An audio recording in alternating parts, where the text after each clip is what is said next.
So if we can introduce Stylianos, Linda and Alan to talkers. Thank you. Hi, everybody. I think after this morning's introduction to AI and the question Chris asked about, is it, it's an existential threat, can we please put a little asterisk beside this talk and say, don't ask us those really hard AI questions, please. We are human and we don't actually know the answers, but we can ask AI later on. Okay, so our intention really is to talk about and discuss. This is, we're hoping to have a discussion with you about what we want to think about is sustainable assessment. We're purely going to focus on exams. Okay, a bit controversial, but we're here for that. We're going to talk a little bit about the work that Alan Stylianos and I have done in terms of the longitudinal evaluation. So just to explain what that is, the University of London, like everybody, faced COVID. We moved online for assessments in summer 2020. We had about 134,000 exams that would have taken place, distributed in exam centres around the globe. All of that moved online, and so we were asked to evaluate that, and we've continued to evaluate the experience of University of London distance students in terms of their online timed assessments. So we'll be bringing some of that into there. And the key thing is going to be your views. We're hoping you've got the answers. No pressure on the audience. So we're going to think about sustainability of assessment post-COVID. And our perspective is really to focus on these three areas: environment, learning and welfare. So sustainability in terms of its sustainable environment in relation to assessment, sustainability in terms of learning, helping students to meet future learning needs, and sustainability in terms of the welfare of our students and ourselves and our colleagues, students and staff. So I'm going to start with the environment aspect. So, I mean, there were some obvious wins. They're pretty obvious. They pretty much happened everywhere else. For the University of London, where we would previously have sent out paper copies of the exams to our 600 exam centres at the point we went into COVID. We had 600 exam centres around the world. We would have sent out paper copies, they would have been distributed in the room, people would have written with pen and paper, they would have been collected back in, they would have been sent back to the University of London and then distributed to the examiners, and the examiners are around the globe. So there was a huge courier bill, there was a huge amount of paper, a huge amount of sending it backwards and forwards, and it took, as you can imagine, really quite a long time. So it really impacted both the environment and the timeliness of things. So clearly, it was less resource intensive to some extent to have the exams online, and we've continued with that online experience as well. So carbon footprint savings in terms of resources, and also carbon footprint saving in terms of students not having to travel to a local exam centre. And for some students, a local exam centre meant coming from Europe into London to take their exam, because local wasn't necessarily as local as we would have liked to be. But of course, the converse to this question of online timed assessments, exams, is that this is all eating up lots of energy. It's also eating up lots of resource in terms of rare earth metals, etc., that make it do the things that it does. Disparity and inequality of resources and ethical issues about who is actually working to extract the materials or to build the equipment. So how sustainable are online exams? This is one of our questions, and we've got some thoughts on it. In terms of students picking up on the feedback that they gave us when we did move to online assessment, less travel to exam centres, marking and feedback was speeded up. The examiners who were working on the exams that were coming in, they really benefited from typed examinations, no longer having to try and get to grips with handwritten work.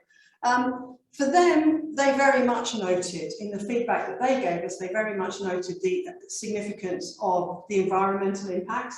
They were pleased not to have wadges of paper arriving that then had to be sent off again. time, speed and convenience. For the University of London, we saved about 2/3 of our printing costs in one go, which was and we had quite a substantial printing cost bill and courier bill. Clever folks at the university in our sustainability report estimated that overall for our online students, not just in terms of assessment, but the whole experience for our online students, we saved 96,673.6, very accurate, tonnes of CO2. Which is interesting because those students are not coming to London, they're not travelling into London. So clearly some sustainability advantages to online assessment. Handing over to Stylianos now. Thank you, Linda. Right, and now we look at the second area, which is not as black and white in terms of benefit to the environment, the phenomenal numbers that Linda gave you. What we looked at, went back to the theory and looked at work by Bout and Sola in 2016 and before, and after that, and also looked at work by Sadler, and we went to the notion of sustainability and how this applies to exams. So the notion of sustainability is about assessments that help students to meet future learning needs. They prepare them, first of all, for future employment and also for lifelong learning. Future employment has to do with the type of tasks that can be embedded in exams as well. And that's what happened within a construct, which is open exams. So the type of what the pandemic or the move to online assessment has created opportunities for new types of assessment, new types of exams based on open books.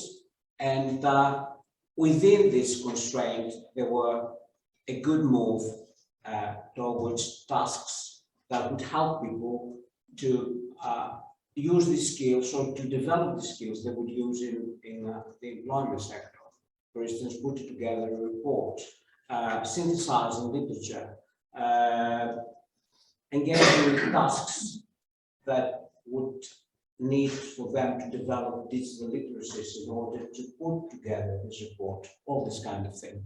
And this has to do with lifelong learning as well, because by developing the skills, there was a big impact on that.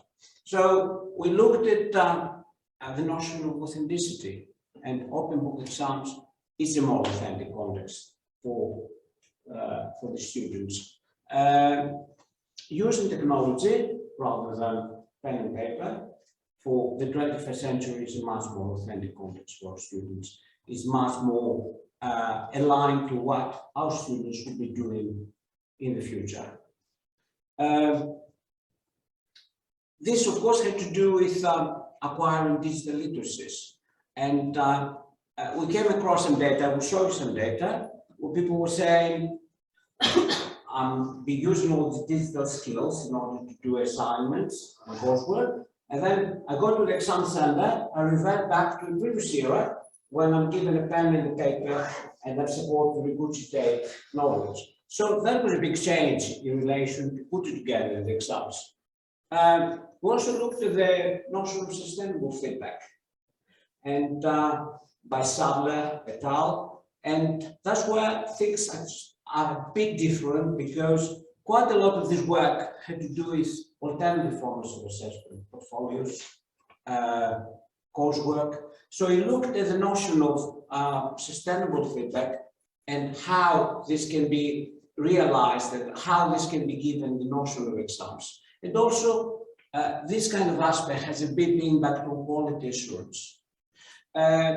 Of course, these new assessment platforms, talking about enterprise platforms, offer personalization, efficiency, and support student learning directly, indirectly. Indirectly, by giving the opportunity to the academic teams to put together exams that are more intelligent, to put it this way, and also to manage questions, to put together assignments, this kind of thing. However, there are some negative aspects there. Of course, I will mention proctoring, and proctoring is a big issue there, as a big negative kind of aspect, providing mixed signals in terms of maintaining for some sort of quotation marks quality assurance for the exam, but also creating all these negative connotations that Alan is going to talk about when we touch on welfare. So, a couple of quotes, very positive feedback for 3 different programs and locations, UK, Pakistan, and USA, and they demonstrate that what we're talking about in terms of how taking an open book exam rather than an exam where somebody sits in a teaching center helps them to develop and use the skills that they're used to and also support their performance. And also how the online exam format allowed somebody, the second quote, to develop an assignment which was much more than repeating rote learned information. For program teams and examiners, there was, of course, this big movement of staff moving to open exams and also redesigning the questions at the standard repertoire of putting together exams in order to discourage plagiarism.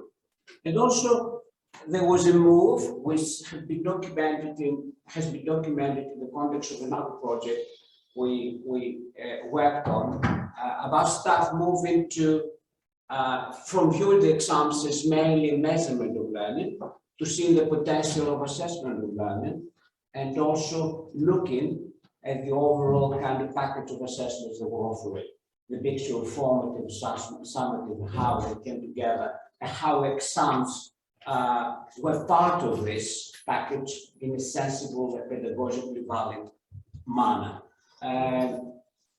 In terms of examiners, there was a call for greater levels of student training on academic integrity and related skills. We are talking about those skills that I mentioned earlier. Okay, so the third voice in this session. So we're suggesting to you for discussion that sustainability is a lens. Sustainability is a lens which we can use to examine the changes which have been taking place in assessment over the last 3 years, driven by this emergence of COVID, some of which changes have been entirely positive in our view. But there are big issues in sustainability, welfare, and we don't think that's been discussed before, so we think this is quite innovative, an innovative perspective to put on it.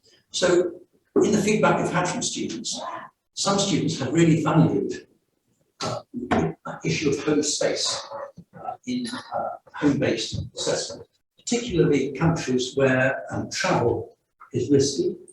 I should say travel for women can be risky more than for men, and where the expense of travel is considerable. So there's a lot of benefit in terms of student welfare reported to us in home-based examination, online examination. Submission windows, the reduction of stress,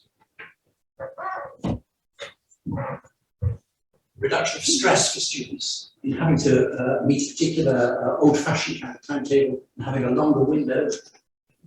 Although that isn't universal, some students actually found it quite stressful to have a longer window rather than a short, sharp assessment event, but broadly it was more positive. And inequity in access is certainly something that has to be considered with online assessment, because it's not all students have equal access either to the hardware or to the download or to safe, quiet spaces at home for working. So there's inequity in access. And also, we should add for students where proctoring is involved, considerable issues around privacy. In fact, we have one program where the students point blank said we're not doing online proctoring. It's invasive. We're not moving it. The program team had to think again about that issue, how were they going to assure what they hoped they could assure through proctoring if the students weren't going to allow them to do proctoring. And then, of course, the welfare issues for staff, examiners and program teams. A big step forward for examiners is that they don't have any longer to deal with the illegible scripts. A big positive. A lot of issues around workload, increased workload in many ways for many staff. Some of that may be down to this very intense phase of innovation. So that may reduce again. But there are issues about workload which are not actually considered in advance. To be fair, nobody had a chance to consider in advance what was going to happen in this COVID emergency for assessment. But workload has to be part of our considerations now. But we learned that examiners, by a considerable majority, want to continue with online assessment. It's a better experience for them than getting difficult to read scripts, which they then have to package up and send back, etc., etc.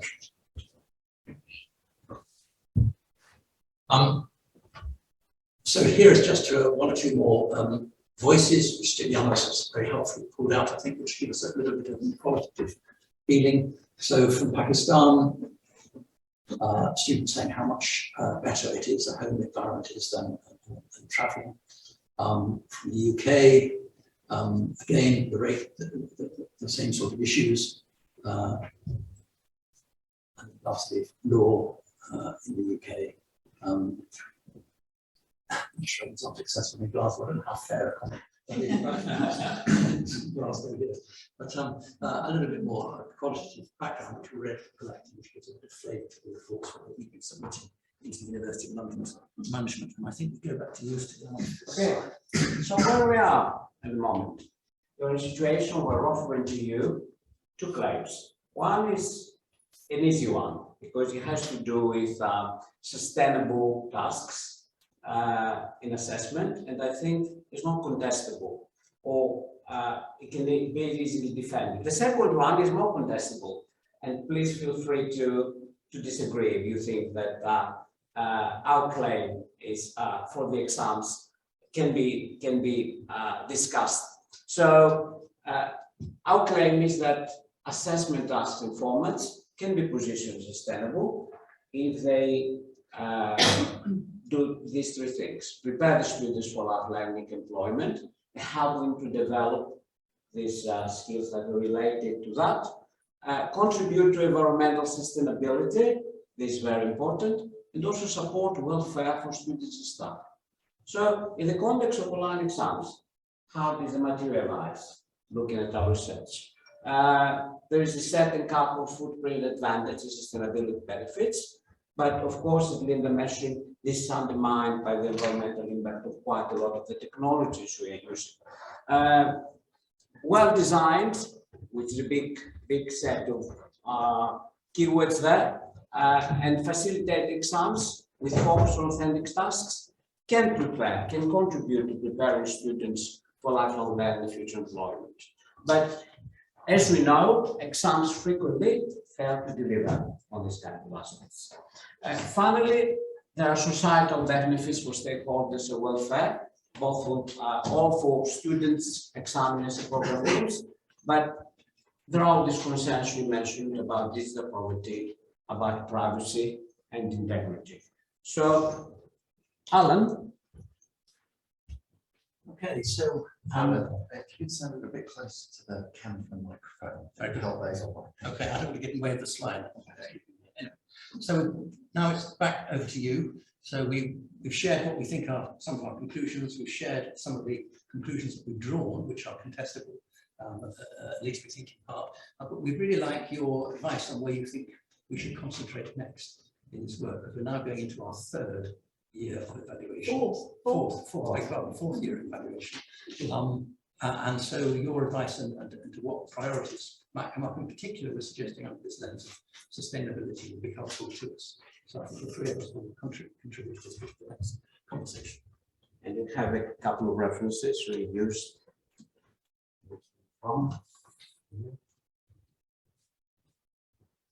Perfect, thank you guys. So we now have about 10 minutes for questions.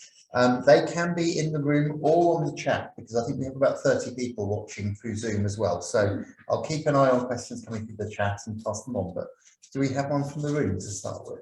Because what's about these design issues, and you say the importance of well-designed exams, and I'm just wondering, in terms of comparing the design issues with paper-based with online, I mean, what often happens is people just put paper-based stuff online, whereas that's not really taking advantage of the technology.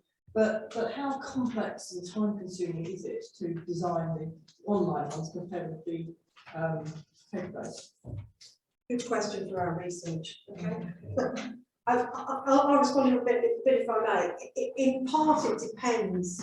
Absolutely. In that first year, I think that people just put their exams online as a PDF, which the students responded. But now that we've got the enterprise platforms, that we've got these ways of delivering exams, then I do think that we have the opportunity to be more creative.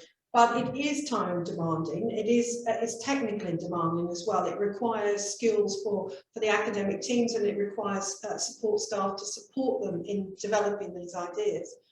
What we hope is that through time, the systems will adapt so that you've got some, pre-prepared, and it gets easier as you go along. But absolutely, I think it's a good point. So coming back to that staff sustainability, this constant changing every summer, which is what basically what many of us have gone through, and having to redesign has taken a real toll. And I think that people are fatigued and less able to step into the space where they can engage.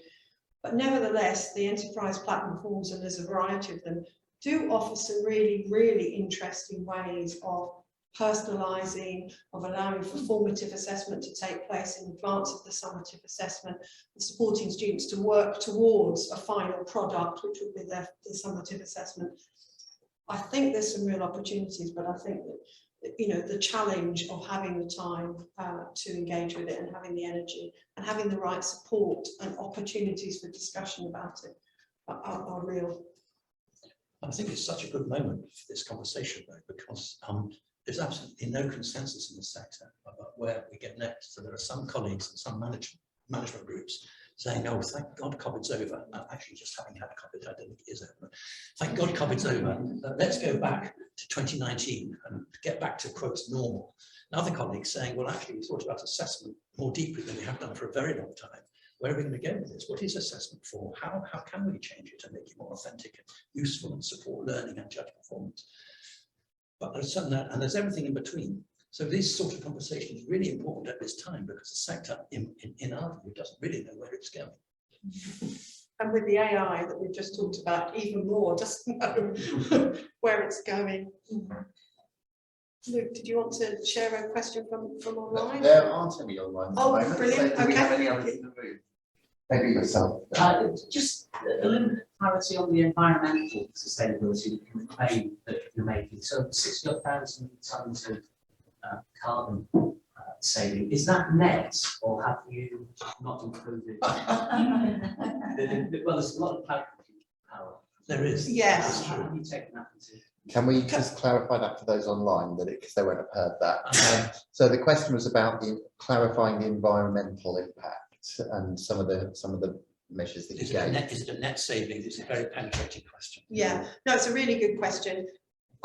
Can I share the link to the sustainability report that has all the details of how the calculation was undertaken? That was done by the sustainability team at the University of London. I have to say I haven't quite got my head around the whole thing, but it is a really good question. And I think it's a question that you keep peeling that onion, don't you, in terms of actually what is sustainability, environmental sustainability. Certainly less paper was used, that I can definitely say, and less courier charges were applied. But yes, we probably generated a lot of hot air. Yeah, it's a problem. And also is a problem with this counterbalance, the savings by investment technologies. The non-sustainability of these platforms that need to be updated, they repatches every couple of years. So the overall balance may be more problematic to calculate, really. Yeah. Thank you. Yes, thank you very much. My question goes on welfare for students. Mentoring is an important component, mentoring of students. What design, if at all, do we have for mentoring students remotely and online?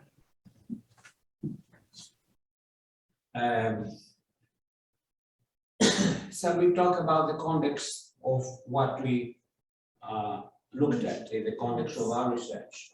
And if, correct me if I'm wrong, I'm focusing on mentoring for the exams or preparing the students on how to take these exams. And there is a strong component about that. Yeah. Would you like to say something? Yeah, I can say a little bit about that. So we recognised that students were, facing the challenge of having to take an assessment in an environment for which they weren't necessarily prepared. I mean, that's true for all of us. We were all having to do stuff for which we weren't necessarily prepared. So we created a wide range of resources that sat on our student portal. So the students were able to engage with those resources, and those resources were interactive. They had quizzes and so on. We also had a series of webinars that were run by the program teams. We also ran technical webinars where students could join with the technical team to see how the platforms worked and engage in discussion. I think, though, that we can say that we didn't necessarily set up formal mentoring systems, and we haven't done that yet. We now have we use the Discord channel. So we use Discord, which is a social media platform, and our students are in self-identified student study groups, and those are student-led study groups. And that includes, revision classes, it includes the technical side of it. So we now have that, but at the time that we went into COVID, we didn't, but we now have that. So the mentoring then is done student to student on the Discord channel or platform. And that's turning out to be quite successful. There are, of course, challenges to opening up channels for students to interact with each other that are not mediated by the university. This is a space students go into that's not mediated by the university, and there are, the ethical, behavioural issues that we need to be thinking about there as well. And we also need to think about, is this just about this was my exam question, shall I tell you what the answer is? There are, lots of things there that we need to think about. Yeah. But any mentoring has to cover two equally important aspects. First of all, create confidence about the tools that our students are going to use in an online platform before they take the exams, because this creates lots of anxiety. And we came across that when we were evaluating the move to online assessment. And the other aspect is to do with the affordances of a particular exam that the students will be taking. So they need to be prepared for taking open exams, to give you an example. Because, open book exams, because the open book exams represent their own kind of challenge, difficulties. Alan, would you like? Well, just to say that I think in the broader sense, we are going to need students as partners. Yes. And mentoring will play an important role in that, because we're moving away. We think this last 3 years has accelerated the move away from students being seen as objects in our assessment exercises to being assessment being supporting our partnership with students as they learn. So we have one last question from online. So give those guys a chance. So it's just a question, do you have any thoughts on the validity of using online assessments for practical based skills such as OSCEs and things like that? Within the University of London and the study that we undertook, we didn't have practical skills as part of our study. But I know that a lot of work was done, for example, at UCL and at King's around OSCE type assessments. So I'm not sure that we can successfully answer that. The Royal Veteran College might. Oh yes, yeah. Putting Michelle on the spot. Well, I think we, because of the way during the pandemic, we were able to still bring our students on campus because of the way The government Okay, designated them, so a lot of those practical assessments still took place in the usual way. However, I think now, because we've had to rethink all of our assessments for all the reasons you've said, and our use of proctoring and non-proctored, we called open book exams and things. I think there's certainly a feeling of looking at other ways to use digitalization with those practical exams to just look at some of the other things around staff welfare really, and managing the stations and managing the grading. And so some of the things you've touched on, I think there's aspects of that will come into our future plan. But it's a challenging area, I think, because there's no same transition. It's there are providers out there that have looked into this areas, and they have online labs and where skills of this type are assessed. Yeah. But it's a problematic area. Yeah. So I think we need to move to our last presentation now. So if we can say thank you again to Linda, Alan, and Stylianos.